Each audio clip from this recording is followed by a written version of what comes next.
Muito bem-vindos a mais um podcast A New Man, contexto total, seguidores e novos seguidores, e os que não são, que sejam, vale a pena, newman.pt ou nas redes sociais. Hoje, para sairmos um pouco do tema da música, porque os últimos convidados, todos ligados à música, fomos buscar um grande desportista internacional do handball, o handbolista João Pinto. João, boa tarde. és o primeiro desportista aqui do nosso podcast. É sempre um privilégio e é uma honra enorme, não é? A honra é minha e agradeço imenso ter Obrigado pelo convite. O nosso convite. Já dava para fazer, já tínhamos falado disto há uma série de tempo e eu fui metendo música. Pá, pronto. Aqui não dá para fazer aqui um... Eu prometo não dar música. Pá, uma coisa que eu acho que tem muita importância, e já vamos à tua condição atual, no pós-carreira, mas acho que os miúdos, muito mais numa modalidade como o handball, que ainda infelizmente não tem o posicionamento do futebol, mas há cada vez mais adeptos. Contares-nos um bocadinho o que foi o teu início, onde e o teu percurso. Ok, então, bem, eu comecei como praticamente toda a gente da minha geração no desporto escolar. Eu andei na escola na Casa Pia de Lisboa, no Colégio de Pinamanique, onde eu comecei a jogar handball, e na altura era meramente desporto escolar.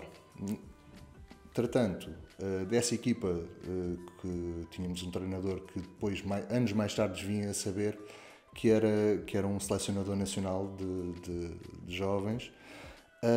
Eu digo isto, faço sempre a ressalva a esta pessoa, o professor João Roseiro, porque a determinada altura do meu primeiro ano de handball, ele teve uma frase que nunca me saiu da cabeça, que foi: o teu futuro está nas tuas mãos, não está nos teus pés. Exato. Porque eu, na altura, como todos os atletas, todos os jovens, teimei em tentar ser jogador de futebol. Felizmente, a bom tempo Largaste essa ideia e agarraste às mãos. Pronto, entretanto, eu depois comecei a jogar handball federado no Independente Futebol Clube Torrense, na Torre da Marinha, que era onde eu morava, na margem sul. Certo.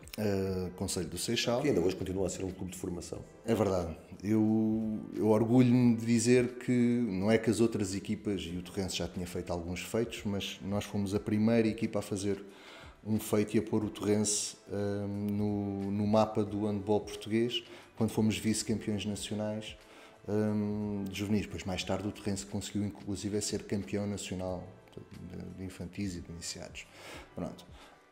E é verdade, neste momento o Torrense já é reconhecido e é considerado... E constante investimento, que eles têm pavilhão com umas condições fantástico.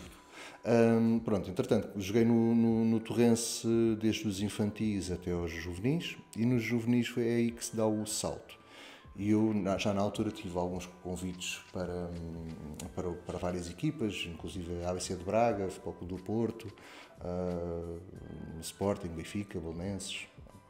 Mas, na altura... É aí que te apercebes que queres fazer disso uma carreira, queres fazer disso vida? É aí que me apercebo que tinha um grande empresário, que era o meu pai, que me dizia assim: sim, o handball é muito giro, mas se isso não funcionar, tu tens de estar agarrado à escola. Exato. E eu peguei e acabei por ir para o Ginásio Clube do Sul, que era um clube que na altura estava na primeira divisão, mas que principalmente me permitia continuar a estudar e levar os meus estudos sempre em primeiro lugar e começar a trabalhar já como profissional, porque eu era juvenil, mas já treinava com os séniores. Ou seja, dás um conselho aos miúdos que vão ver isto: pá, jogar, mas não largar os estudos. Não, eu acho que isso é quase clichê e toda a gente o diz, mas efetivamente eu acho que é muito, muito, muito importante que se tenha consciência que o trajeto não tem que estar dissociado. Certo. Os estudos não têm que ser dissociados do trajeto. Mas há um peso maior para os miúdos, eu sei, porque também sabes, tenho um lá em casa que joga e a dificuldade de compatibilizar estudos com treinos, sobretudo quando se vai para clubes maiores, não é fácil. A vida é feita de opções. Certo. Isso acho que é a maior frase que eu levo na minha vida, que é: a vida é feita de opções. E eu fiz, desde muito cedo, opções. Eu lembro-me que eu tinha 16 anos, os meus colegas iam todos sair à noite e eu, porque tinha treino no outro dia de manhã, não ia, por exemplo. E não quero dizer que não me divertisse, era uma questão de opção. Era opção. Eu queria ser jogador e é giro, porque eu hoje em dia falo com pessoas que eram mais velhas que eu, que são mais velhas que eu e que olhavam para mim como o puto. E é giro quando me dizem, pá, eu lembro-me perfeitamente quando tu saías a correr e ias fazer não sei quantas flexões, ias não sei... Um bocado de uma forma... Há um objetivo, há foco e vamos lá trabalhar. Exatamente. E pronto, e eu acho que é mais isso que eu persegue o teu sonho. Certo. E faz as tuas opções. Agora, efetivamente, os estudos são fundamentais, né? Eu incuto isso nos meus filhos. Porque também sempre me foi incutido isso mesmo. Fui para o Ginásio Clube do Sul, era juvenil, tinha 16 anos, treinava com os séniores, foi a minha estreia na primeira divisão e na seleção A. E nesse ano houve aquilo que eu digo que foi o salto da minha carreira foi esse, que foi, nós estávamos em estágio e no Ginásio Clube do Sul queriam que eu fizesse parte do plantel sénior, como já tinha feito no ano anterior, mas apareceu-me uma proposta de um clube, que foi o Vitória Futebol Clube, que estava na segunda divisão. O Vitória já era um histórico do handball português, um dos grandes clubes do handball português, mas que tinha passado por uma situação muito complicada e estava a renascer das cinzas, praticamente. E eu estava no estágio da seleção em Alcácer do Sal e recebi a visita do treinador António Santos, que para mim tornou-se uma das pessoas que mais me marcaram na minha carreira, e o diretor Fernando Queiroz, e apareceram lá e disseram que queriam subir à primeira divisão e que acreditavam que um puto de 17 anos, um canhoto, nos ia ajudar a subir à primeira divisão. Eu lembro-me perfeitamente, na altura quando tomei essa decisão, e tomei conscientemente com o meu pai, que era um passo atrás. Qualquer miúdo com 16 anos que estava na primeira divisão não queria vir para uma segunda divisão. E na altura eu acreditei muito naquilo que o treinador António Santos me disse. E o que é certo é que bateu certo e deu tudo certo. E rapidamente o que aconteceu foi o passo atrás que eu dei fez-me galgar muito 2 anos depois. Porque é a grande questão que muitas vezes os miúdos só pensam nos grandes clubes, nos 3 grandes. Eu digo 3 grandes no handball, temos outros clubes também que não têm nada a ver, diga-se sempre as marcas, mas os históricos é Porto, Benfica e Sporting, e acham que se não fizerem ali a formação não têm hipótese de fazer carreira. Mais do que isso, eu acho que, e isso é uma lacuna grande que nós temos na nossa modalidade, que é a falta de aconselhamento com razão de causa, com experiência, porque a sede com que um jogador vai a correr, jogar para o Sporting, Benfica ou Porto, sem ver, não quer dizer que não estejam munidos de bons formadores, não é isso que está em causa agora. O que é certo é que muitas vezes o irem jogar para clubes logo dessa dimensão não lhes dá espaço para eles errarem. Certo. E não dando espaço para errar, também não a formação é feita de erros e nós aprendemos no erro, não é só no sucesso. É o crescimento, onde está o crescimento é no erro, em qualquer situação da vida. Pronto, entretanto, eu depois chego a Setúbal, subimos à primeira divisão.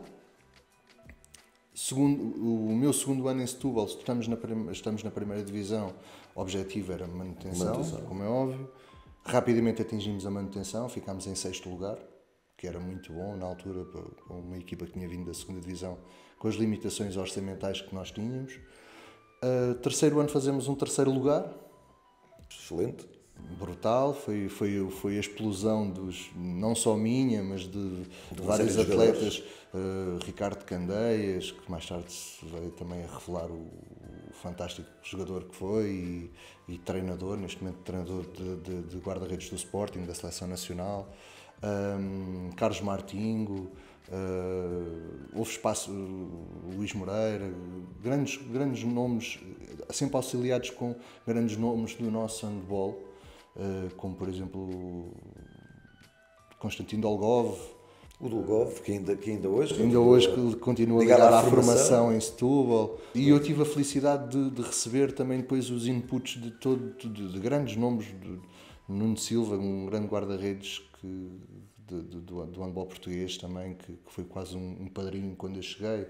E depois pessoas que eram muito ligadas ao clube e que souberam transmitir muito facilmente a mística do Vitória para os mais novos, e o que fez com que a equipa se superasse muitas vezes. E fizemos 2 anos seguidos um terceiro lugar, foi fantástico. E depois acabo por sair de Setúbal para ir para o Belenenses, para o meu clube de coração. E ainda hoje, já lá vamos, ainda hoje acabas por estar Estou ligado. Estou ligado. Saio para o Belenenses depois quando nada indicava que eu iria sair, mas uma decisão diretiva do atual presidente, na altura presidente do Vitória, em que houve desinvestimento brutal nas modalidades, e o Belenenses, e acabo por ir com o Ricardo Candeias, vamos os dois para o Belenenses. Chegamos ao Belenenses, fase de reestruturação da equipa, uma equipa carregada de valores, Eduardo Medvedev, Alberto Oliveira, Freire Dinho, grandes nomes do handball e do Belenenses. Entrei, correu muito bem, aceitação máxima, foram os momentos altos, provavelmente, da ascensão de um miúdo. Chego à seleção, firmo na seleção, estou na seleção e passado 4 anos vou para o Sporting. Chego ao Sporting com 25 anos. 25. Ou seja, isto para dizer que estávamos a falar ainda há bocado. Eu não cheguei a um dos 3 grandes rapidamente. Fiz todo um trajeto, que é certo que um trajeto que é aquilo que eu digo muitas vezes aos mais novos, que é o importante efetivamente é jogarmos. Certo. Porque de que é que me vale ser campeão nacional, mas estar no banco, estar sentado no banco, claro, ou na bancada. Não traz nada. Não me traz, mas a experiência adquire-se a jogar e a errar. Mas a verdade é que tu, aos 25 anos, é quando sais da cena, claro, sempre um internacional de seleção, mas sais da cena nacional para... Com que idade é que tu vais para... Aos 25 anos eu chego ao Sporting e estou 8 anos no Sporting. Estás 8 anos, eu tinha a ideia que tinha estado menos 8 tempo. anos no Sporting. E quando já nada apontava para isso, eu sempre tive um sonho que era jogar no estrangeiro. Praticamente como qualquer outro jogador. Né? Já vais para fora com 32 anos. Com 32, 33, a fazer 33. Eu estou na minha 8ª época no Sporting e houve uma decisão, mais uma vez, é que eu tive que me fazer à minha vida. Tiveste uma carreira. E na altura perguntaram-me efetivamente se eu iria acabar. Eu disse, sim, acabar não queria, não queria acabar, mas efetivamente não queria baixar também a fasquia, né, de estar a lutar ou numa competição europeia ou só tentar ser campeão nacional. E eu confesso que houve ali foram 2 semanas, 3 semanas de angústia, porque o handball para mim sempre foi e sempre será a minha grande paixão. Claro. E foi muito difícil lidar com essa fase. O que é certo é que eu estava uma vez, e ainda bem que existem redes sociais, estava na rede social e recebo uma mensagem de uma pessoa que neste momento é um grande amigo, a perguntar-me se eu estaria interessado em jogar para a Alemanha. E eu confesso que a minha reação foi: música a esta hora, ninguém vai dar. Que aos 33 anos vou para a Alemanha. Não estou. Sim, olha, mas respeitosamente disse: olha, muito obrigado, claro que sim, é o sonho de qualquer atleta. E ele disse: muito bem, então olha, manda-me 2 ou 3 vídeos, eu entro em contacto contigo amanhã. Eu, ok. Mandei-lhe os vídeos, que tinha as coisas preparadas, e no dia seguinte às 10 da manhã recebo uma chamada da Alemanha a dizer: tens a passagem marcada para vir cá à experiência. E eu fui com 33 anos, 32 a fazer 33. A acreditar mais, afinal de contas não era uma cantiga. Fui fazer treinos à experiência, na altura era para ir para o Gummersbach, que estava a precisar de um atleta para aquela posição. Mas quando saio no aeroporto em Düsseldorf, dizem-me que afinal o Gummersbach já não precisava de jogador. Eu, caramba, afinal não tenho muita sorte. Eu, se calhar isto é um grande barrete. Mas depois eu disse: mas olha, mas tenho aqui 4 clubes onde tu podes ir treinar, que estão a precisar de jogadores para essa posição. Já não é na primeira divisão, mas é na segunda divisão.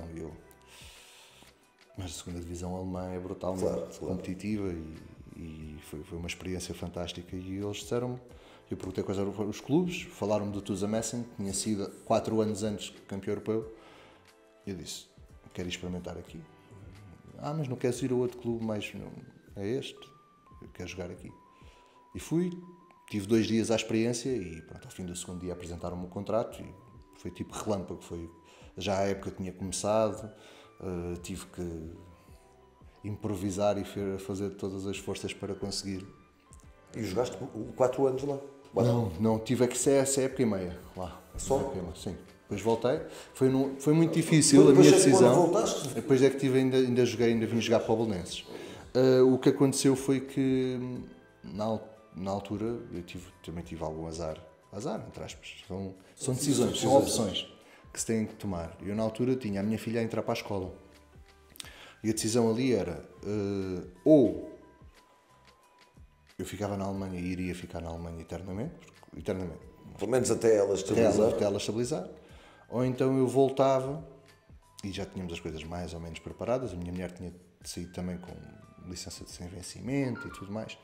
E era complicado ela continuar sem trabalhar.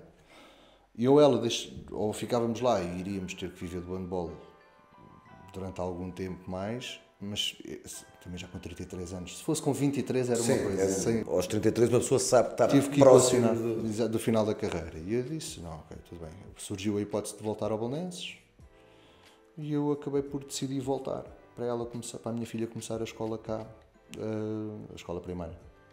Pronto, e decidi, foi consciente, não sabia que estava a abdicar de um sonho, já tinha vivido o sonho, continuar o sonho também não poderia ser por muitos mais anos, por isso acabei por optar e voltar. E o acabar a carreira para um jogador que tem a paixão que tem, como tu tens e outros pelo handball, como é que se enfrenta isso? Nunca acaba. Esse é o problema. O amor pelo handball nunca acaba. Aquilo que se passa, eu falo, eu não acabei, se me perguntar, mas acabaste como tu querias? Não, nunca. Primeiro porque eu acho que protelei demasiado o sair ou não sair de cena. Sim, tu ainda há 2 épocas desta mãozinha. Lá está, porque a paixão não se cala. E o que é certo é que eu voltei para o Belenenses e no Belenenses foram 2 anos muito complicados, com muitas dificuldades financeiras mesmo. Mas conseguimos levar o barco a bom porto, pelo menos a manutenção. E o que é certo neste momento é que o handball do Belenenses está estável e não corre riscos de descer de divisão. Ainda bem. Depois, entretanto, eu deixei de jogar na primeira divisão, também pelas circunstâncias que já referi, e tinha os meus negócios e a minha vida profissional que estava a arrancar, e só fui jogar depois para a minha outra paixão, que era o Vitória também.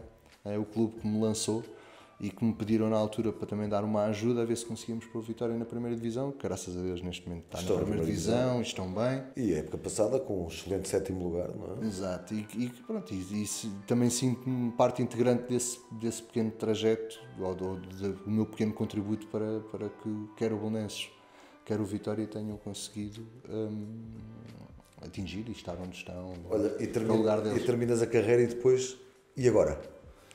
O que é que vamos fazer? Termina a carreira, mas isso é efetivamente, acho que é a grande pergunta de qualquer atleta, não é? Que é o que é que se faz pós-carreira. Neste momento já temos muitos atletas que são conscientes e que vão preparando. Eu não preparei, eu efetivamente não preparei, tive uma boa capacidade de improviso e pessoas que foram fundamentais para me apoiar no pós-carreira e no início da vida profissional. Sem vergonha nenhuma andei à procura de trabalho. As portas abriram-se? As portas nunca se abrem, porque aos 34, 35 anos sem experiência no mercado de trabalho não é fácil de entrar. E depois acabei por lançar 2 negócios que ainda hoje os tenho, que é a Alpha Sports, que é uma marca... E que te mantém ligado à paixão do handball, não é? E o da View Rooftop, que é um rooftop no Restelo. Aliás, ambos os negócios estão No Restelo. Restelo. Ambos ligados ao Belenenses. Foi uma otimização também dos recursos que tínhamos ali, né? De poder alugar os espaços no clube, ajudar o clube e também o clube, de certa maneira, também dar-me uma ajuda para eu arrancar a minha vida profissional. E basicamente neste momento sou empresário, né? por conta própria, e tenho essas duas marcas, tenho mais uma marca desportiva que ainda há bocado estávamos a falar, de material que é a Acryl Sport, que estamos a desenvolver produtos na área do treino e no apoio ao treino, especificamente ao treinador. Que era não digo uma falha, mas... Há uma lacuna grande, uma lacuna muito grande que existe, porque muitas vezes pensamos só no treino na vertente do jogador e na otimização do jogador.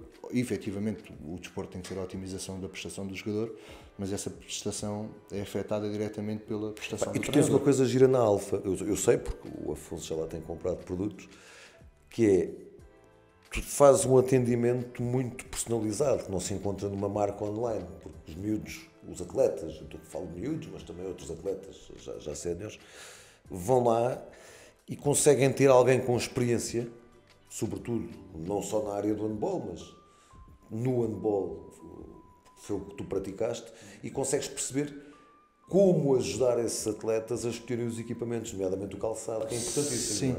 Sim, é assim, neste momento nós temos uma vantagem enorme, que é, já existem muitas marcas que dão a oferecer produtos diferenciados para